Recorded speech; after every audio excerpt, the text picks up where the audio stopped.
I think is also on 6, but he didn't scry if that's the case. He might be on 7. I didn't really get a good look, but Jack starts things off here with an Urza's Tower. Lance going to start things off here with Polluted Delta, fetching that immediately away. I'm going to go ahead and guess that he's down to 17 here, and he'll be playing a copy of Serum Visions. Imagine looking here for like a Watery Grave. Yes, he is. So down to 17. Let's have a draw and scry 2, and we'll go from there. So, not a guarantee that Jack's going to know what he's up against right away. Watery Grave Serum Vision's not a guarantee for what it is. Right now, probably pretty easy to put him on Death Shadow or some sort of variant of that, but he picked up a copy of Stubborn Denial, and he scried to the top a copy of Street Wraith. Looks like he's going to actually put the land... He has a land that he's debating where he wants to put it. Looks like he's going to put it actually on top as well. He's actually going to set it up so the land is the first card he draws. Makes me believe he doesn't have a land in hand already to play next turn, so he wants to make sure he hits his land drops. Could have stacked it just easily the other way, though, because Street Wraith would have drawn him into the land. He also would have let him use this Thought Scour a little more effectively, because I don't think he really wants to mill over a Street Wraith. Maybe he does, but Jack there with a Power Plant, finding his second unique Tron piece. That's an Eldrazi Temple. 4 mana. This is going to be a Thought-Knot Seer, so we get to have a look here at Lance's hand. Stubborn Denial, not going to be able to counter that one, of course. Lance is going to respond by firing off that Thought Scour. He wants to do something with his turn, so mills over that Street Wraith along with a Blood Crypt. Picked up a copy of Death Shadow to go with another one in his hand alongside 2 Stubborn Denials, a Snapcaster Mage, and a Gurmag Angler. So Thought-Knot Seer going to have its pick here of what it wants to get rid of. The only unique cards here, Snapcaster Mage and Gurmag Angler, if he takes either the Death Shadow or the Stubborn Denial, there's still another one in Lance's hand just waiting. So really not an effective choice. I mean, Death Shadow you can get away with for sure because it is such a big threat once it comes down. When you're able to easily outsize the Eldrazi's, you know that you're pretty good. So Jack is going to go ahead and take away that Snapcaster Mage, it looks like here instead, though. The draw for Lance, I believe, was a copy of Kolaghan's Command. No use just yet. He only has 5 cards in graveyard, so he is able, if he'd like, to play Gurmag Angler, and he decides that it's where he wants to go. So there is the Zombie Fish, the 5/5, going to step up in front of this 4/4 Thought-Knot Seer. Jack, for the turn, picked up another copy of Thought-Knot Seer. Has a second Temple as well, so he's got access here to a total of 6 mana if he wants to use it for some Eldrazi's. We're going to go ahead, play a Smasher. That one trades with an Angler. I feel like if I'm Lance, I'm probably just blocking this Thought-Knot Seer and taking 5.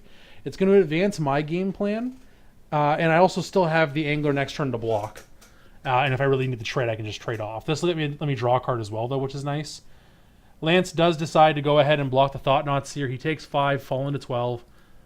Picks up a card off the Thought-Knot Seer, dying. Smasher, dealt 5.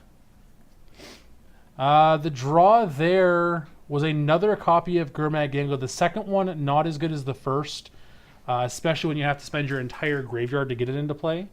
There's the Death Shadow. It's currently a 1/1, and we're going to go ahead and say go. He holds up Stubborn Denial. He had Serum Visions in hand, but opted not to play it, so we'll have to see if Jack gives him anything to do with that mana.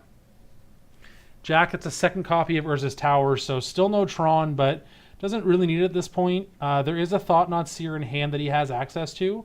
There's also a Matter Reshaper, so he is able to play both of those this turn if he'd like, which doesn't seem like a bad play. I feel like if I'm Lance here, I'm probably trading off my Gurmag Angler for this Reality Smasher. So 2 Stubborn Denials, a Serum Visions, a Gurmag Angler, a Death Shadow, and that Kolaghan's Command. Kolaghan's Command, the last one on my radar right now. It just doesn't seem very effective in this matchup. Death Shadow, though, seems like a fine choice at this point. It's the last one in his hand. So really leaving him with this 1/1, not a big concern. Gonna just go ahead, play the Reshaper, and say go, though. Doesn't want to trade off the Smasher just yet for that Angler.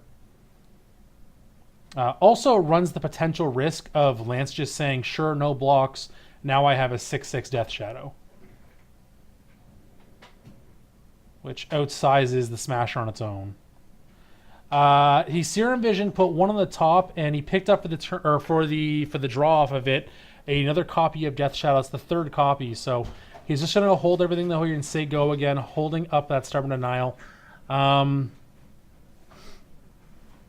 He's able right now to counter like all his dust out of Jack. That's one of the bigger cards that Jack could play right now. Could also have a Karn, but that doesn't get cast just yet. He's still 2 mana off that.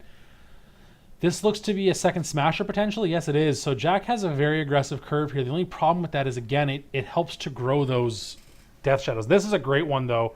This Walking Ballista. If Jack decides to pull the trigger on this Death Shadow right now to try and kill it, it does run the risk of Lance having like a Street Wraith or something like that, but we'll have to see what happens. Everything coming in except for, of course, that Ballista that was just played this turn.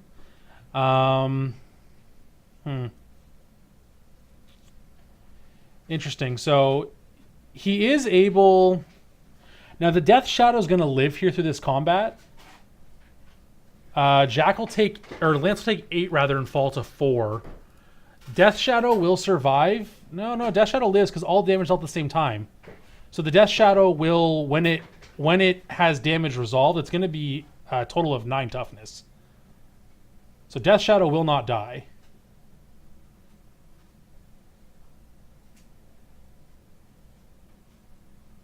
All the damage occurs at the same time, so the Death Shadow is... The Thought-Knot Seer will not die, though, because the damage when it's dealt is a 1-1. So Thought-Knot will not die, but neither will Death Shadow. It's a weird one that comes up. It's just because all the damage is dealt at the same time, the Death Shadow will deal 1 damage. Lance will be dealt 9 damage, which then also in turn grows the Death Shadow. But it doesn't get to deal 9 damage because it wasn't that big when damage started. So it's again, it only comes up with Death Shadow interactions because Death Shadow is Death Shadow, of course. So it's, you know, it causes enough confusion on its own. But it does keep it around. So now with a 9/9 Death Shadow, Jack did have an opportunity to try and kill it with Ballista, but it's a bit scary to try and go for that kind of kill. However, he should have the win here. These 2 Death Shadows can only block the Thought-Knot Seer and Smasher, prevent the most damage, and that leaves Lance with exactly 4 damage coming across. So this should be enough.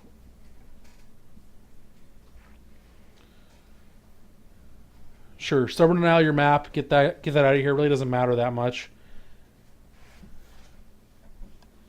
He even has an extra point for good measure with that Ballista being able to shoot him for 1. Oh, so Jack overtapped mana because he was also going to crack the map, but it didn't actually resolve, so... Alright, and yeah, this should be the game, and Lance is aware of that, so he will pick up his cards. We'll head to a game 2. Lance is going to have the play, so going to be looking to hopefully have a bit more... I don't know, his mana didn't really work out for him there. He got stuck on 2 lands the whole game, and it was a little awkward, so... heading to sideboards here, Lance looking at his options. Ceremonious Rejection, a very good choice. I think that's about all he has access to. He could have more Stubborn Denials come in. It depends really what he puts Jack on. Jack, his answers to this list, to this Death Shadow deck, typically are going to be things like All Is Dust and Ugin, which are just very, very good at cleaning up the board. His big Eldrazi are okay, but again, we saw there that Gurmag Angler quickly outclassed the Eldrazi just because it's a 5/5, which lets him both beat Thought-Knot Seers and trade with Reality Smashers. So it's not the most effective to necessarily try and race the creatures.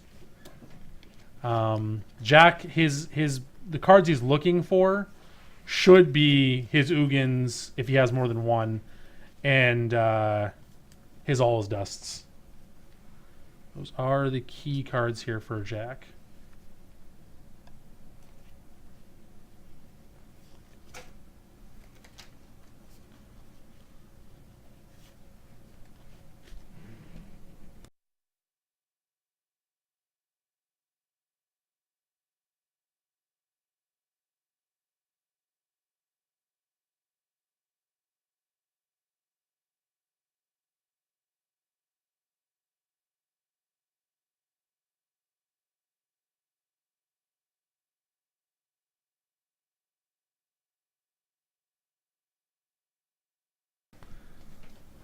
All right, so Jack still making some sideboard choices. Typically, that is where the Ugin is in this matchup. It's in the sideboard.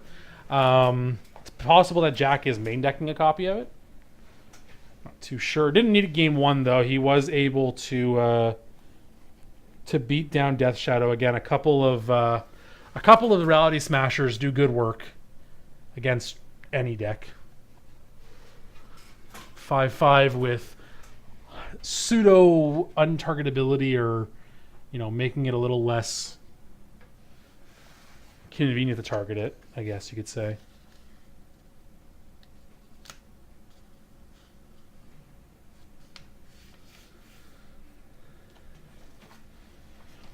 Jack also didn't complete Tron there, but again, he just didn't need access to it that game. Double Temple filled in a lot of the work that Tron can normally complete. The deck is, at its core, it's still a Tron deck, really. That's at least how I was playing it when I played this a couple weekends ago. My focus was on getting Tron as quickly as I could. It just gave me access to the most mana possible, and they all cast Eldrazi really good. But again, I'm trying to think of here. The temples fill in nicely for when you're short those Tron lands. Again, we did see there that Jack did end up getting stuck on 2 Tron pieces. Couldn't find the third one to complete the set, but just didn't matter with the help of those temples.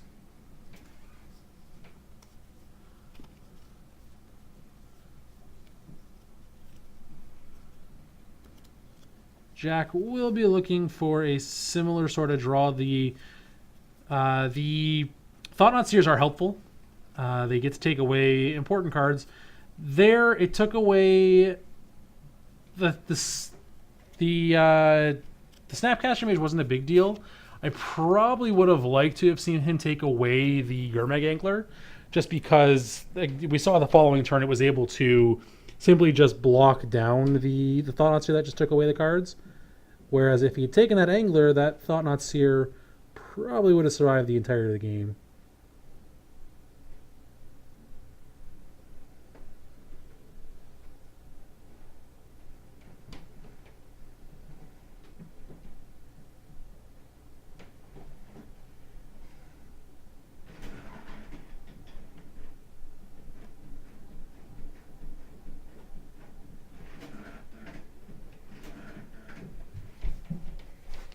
All right, so we're going to start things off here on a Swamp and a Thoughtseize for Lance. Lance at 18.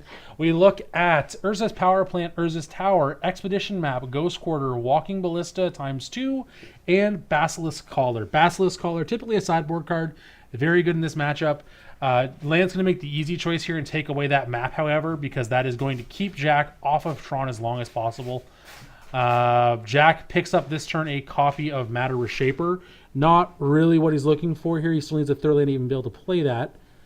He will go ahead, however, play out that Basilisk Collar. Lance plays up Polluted Delta for his turn. Does he have anything to do with the mana here, though? I don't know if he does. He does. He's just going to say go. He has like a Snapcaster Mage in hand that I saw there, but that's not really effective at the moment. Doesn't have anything in the graveyard to target.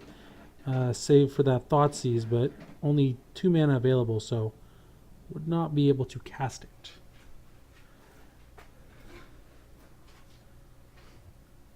Jack, second Tron piece into play now, so... No, there was just the one, Zampacto, this Saturday that we just passed. Actually, this Sunday just passed, rather. We have a standard one this weekend, and then in September, we're going right back into Modern again. And Standard, for that matter, but... We're starting a brand new Invitational series in September. Okay, so Lance is fetching up here a Steam Vents. Makes me feel like he has a Thought Scour, probably. Gives him access to all his colors.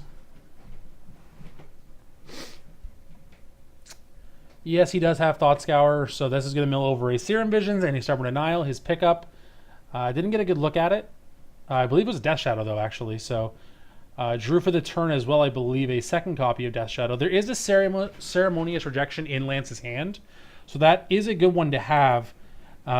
He's thinking here about Tasigur. I think that's a fine play. He's not losing access to any of his spells that are important.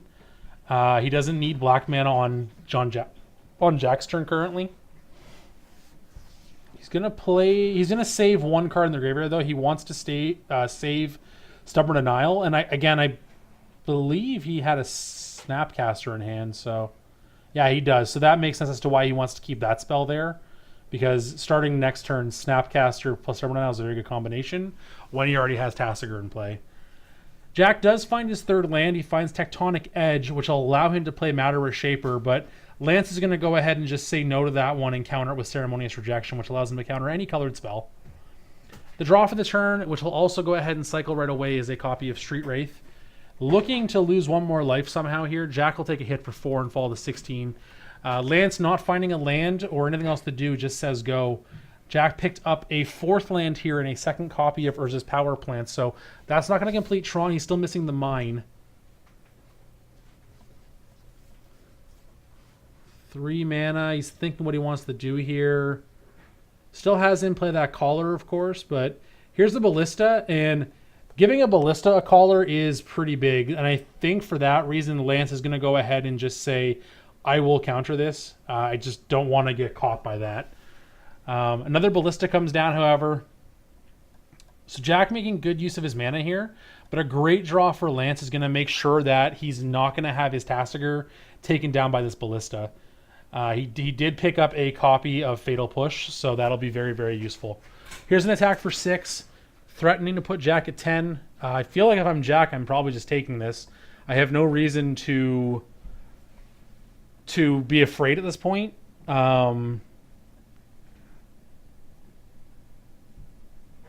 Jack is thinking here a lot. He's going to block and shoot Snapcaster. I'm a little curious about that because as it sits currently, the only answer he had on board to that Tasigur was that Ballista with a Basilisk Collar. And you saw Lance, he kind of looked at his hand like he wanted to play the Fatal Push right away, decided against it, which I think was a good choice. Jack here had a good draw step, though, and completed his Tron by finding an Urza's Mine. Now, that's not a tower. That is not a tower. Lance organizing Jack's mana so he's just kind of aware of what Jack currently has access to, and Jack currently has access to 10 mana. Matter of Shapers, which he'll start. That one's going to resolve. No more access to Stubborn or to Ceremonious Rejection right now. There's a Basilisk Collar to go on to the Shaper. It is now a 3/2 with Death Touch and Lifelink. The draw, Polluted Delta is a good one. That'll let him do a couple different things here. Let him Fatal Push away this Matter Reshaper. It'll also put him into put him in a 10 life, which means that he is now able to play those Death Shadows and get this game over with much quicker. Grabs himself a Watery Grave. Sure.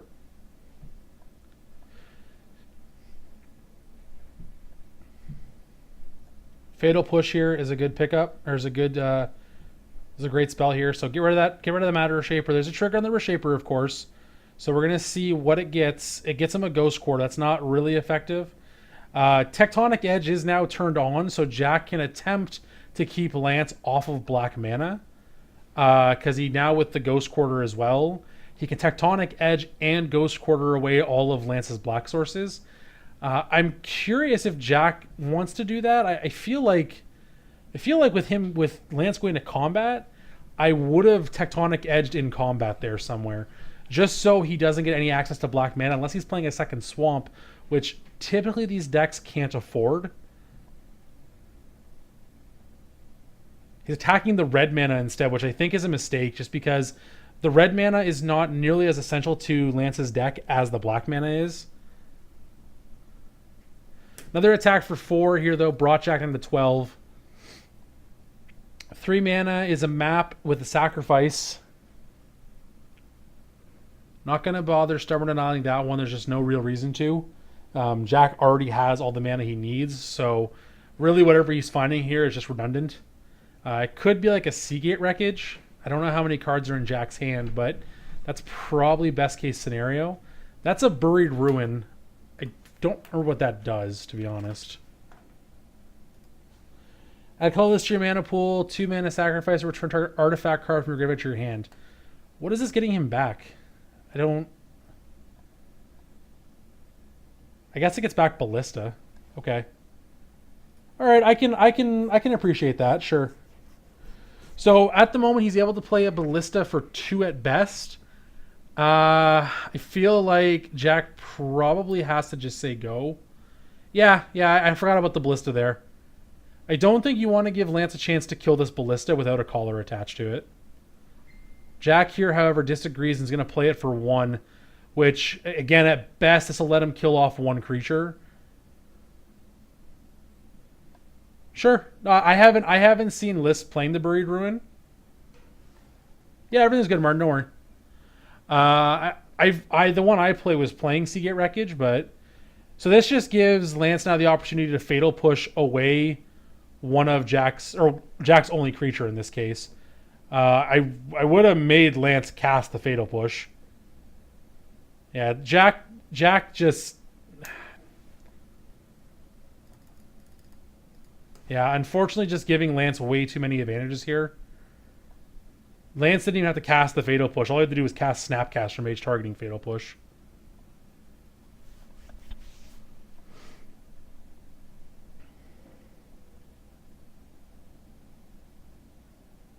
Okay, Ratchet Bomb is okay, but I believe, yeah, Jack's just dead next turn, right?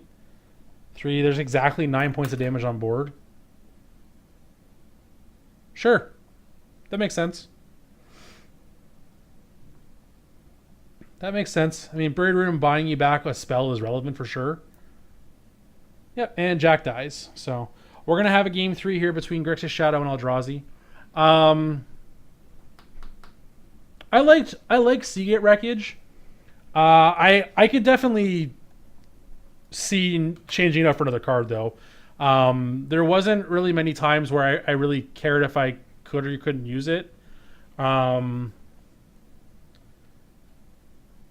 Yeah, I think Buried Ruin may actually be better, to be honest. Getting back Ballista is pretty huge in a lot of matchups, especially post-board games where you have access to the Collar as well. Collar plus Ballista is just an absolutely gross combination of cards. Just giving you a machine gun to work with, it's just great. So hopefully Jack kind of paying a little bit of attention to some of the mistakes he might have made there. Cutting your opponent off black, potentially not the most obvious of lines. However, not making Lance cast the Fatal Push, a big mistake. Get back Chalice, Ratchet Bomb, Hangerback Walker, Collar, Wormcoil. Just some of those.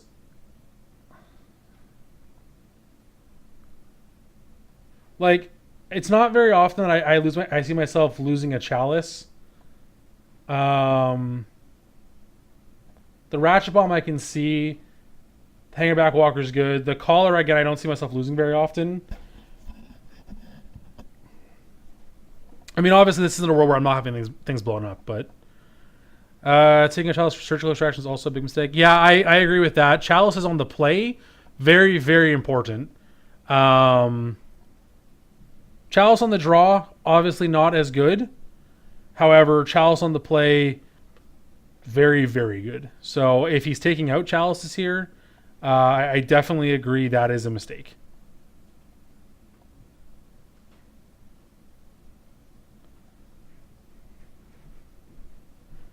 Wasn't really watching close enough to see that, but yeah, that definitely does sound like a mistake.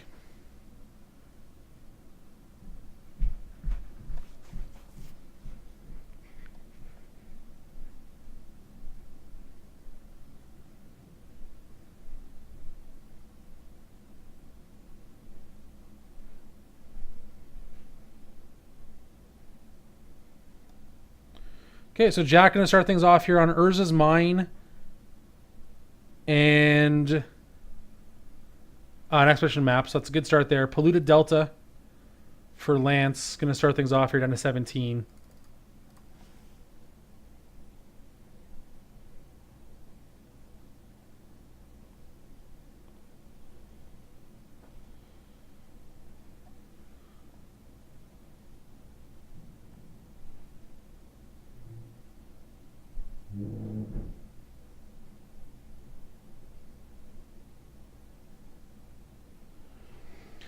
Struith also being cycled down to 15 goes Lance.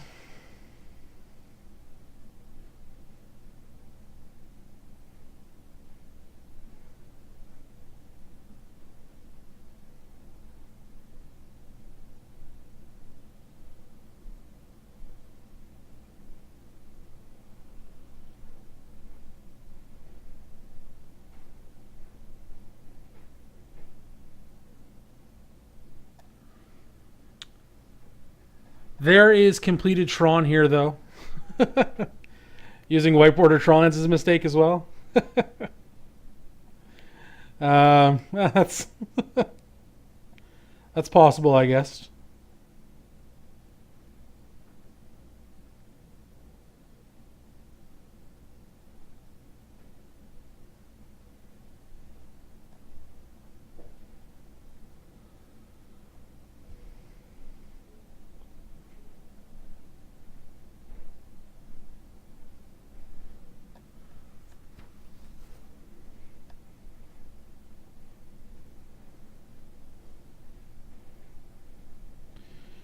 I did get to use 8th and 9th edition foil Tron lands when I played this deck recently. That was nice. So Matter of Shaper here for Jack. Lance sacrificing this Bloodstain or this Polluted Delta to find a Blood Crypt. Looks like he brought it into play tapped. Yes, he did. So now he's at 14. He's slowing down how much he's hurting himself because he wants to make sure he doesn't get run over by a smasher all of a sudden. Mismashing art should be an auto concede. Is a choice of it? Yeah, just an auto concede. Japanese Chronicles, yeah, also a fine choice.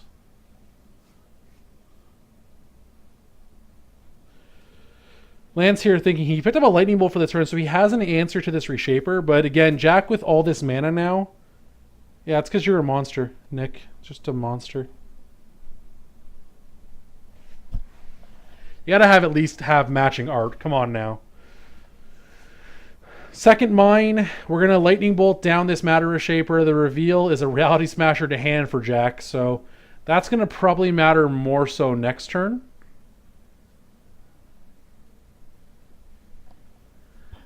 This here is a Ballista though for 2 mana.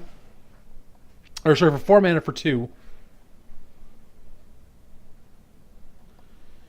Okay.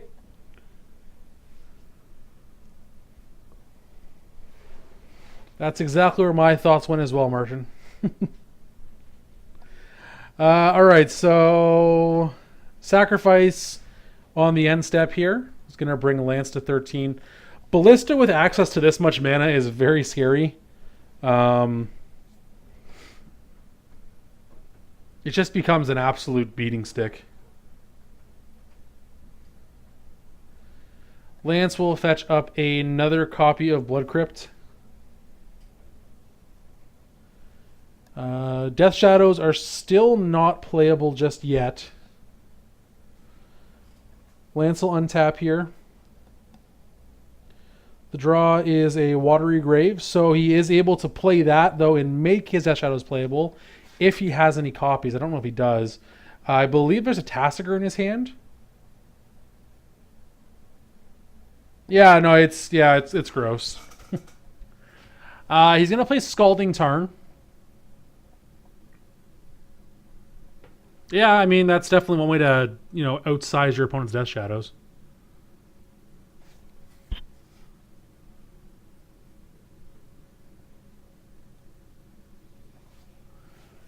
And there is the Tassiger, leaving himself with just a Lightning Bolt in the graveyard. This is also including a fetch down to 12. So Death Shadows now playable if you'd like as 1/1s. However, with that Walking Ballista there, It's not really the best to put it on 1 unless you have a way to instant speed do yourself some damage. Jack will, on the end step, put another counter onto this Walking Ballista, now making it a 3-3. Has the potential to make it a 5-5, which does get over Tassiger. There is a Cavernous Souls. Gonna assume it names Eldrazi, which is very good because it does get around Ceremonious Rejection, which I can see Lance does have a single copy of in his hand. Yeah, that's always fun. There's that Smasher utilizing that Cavernous Souls, so sure enough, that is going to resolve. And I have to imagine that's one that Lance would have liked to have countered with his Ceremonious Rejection. And you see him kind of put it off to the side there. Now is useless.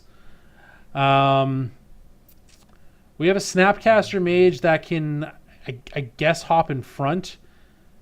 He can use that in conjunction to kill the Reshaper, or the Smasher, rather. If Jack lets him, though.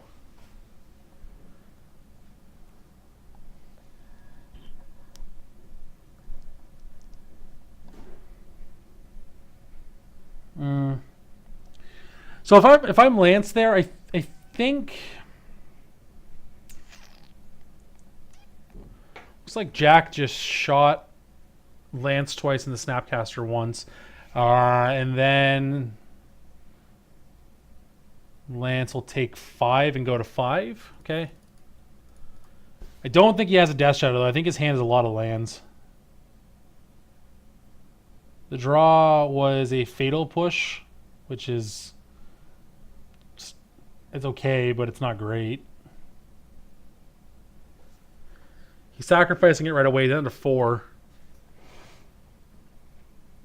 Fatal Push is able to deal with this Reshaper, but that's about it.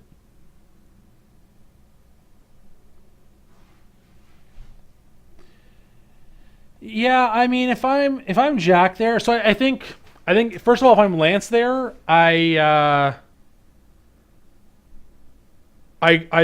block first. I block first in front of the Smasher. Now, if Jack lets damage resolve, I now have the option to kill the Reality Smash with my Lightning Bolt. If he doesn't let the damage resolve and kills my Snapcaster before damage, I now get to guaranteed kill the Ballista, because you guys are also correct. I would have definitely just pumped my Ballista to save my Ballista from the Bolt. So, but it doesn't really matter. Jack is going to be able to take this game over, and